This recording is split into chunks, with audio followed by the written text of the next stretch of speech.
Okay, so now, as I said, what we need to do is make the database a little more useful, really. At the moment, all we've got is the author, the title, and the week in which the paper was done.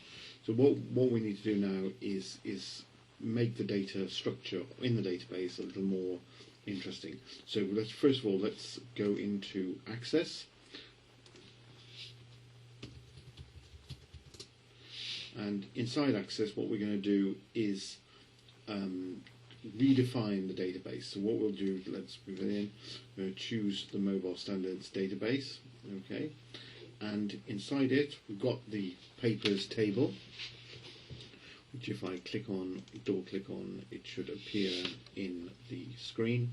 So that's what we're now. If I right click on this papers table, I can edit the design. Click on Design View, and now here what I'm doing is actually altering the structure of the data. So what I'm going to do now is change the data, so we're actually add some extra fields. The first one is going to be the abstract, which typically is going to be reasonably long, like a paragraph length of text.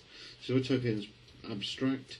Now, paragraph length of text is typically going to be longer than 255 characters, which is the maximum size for a text field. Okay, so the next field above that in terms of text is memo. Okay, a memo doesn't have any maximum field, but then the negative side of that is it makes it not searchable. Okay, so put in the memo there. That'll contain the abstract.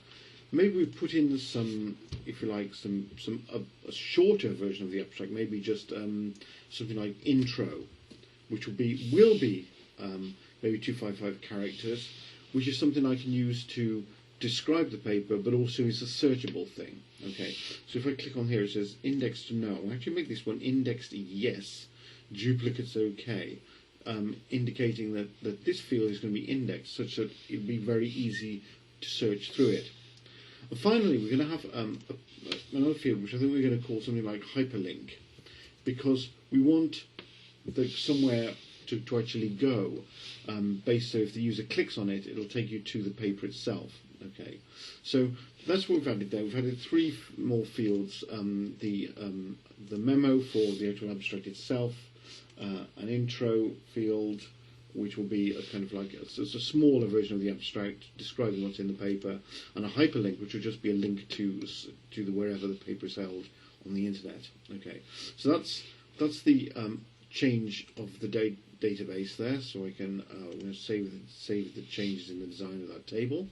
Okay, now let's go back into mobilestandards.aspx and I'm going to view the code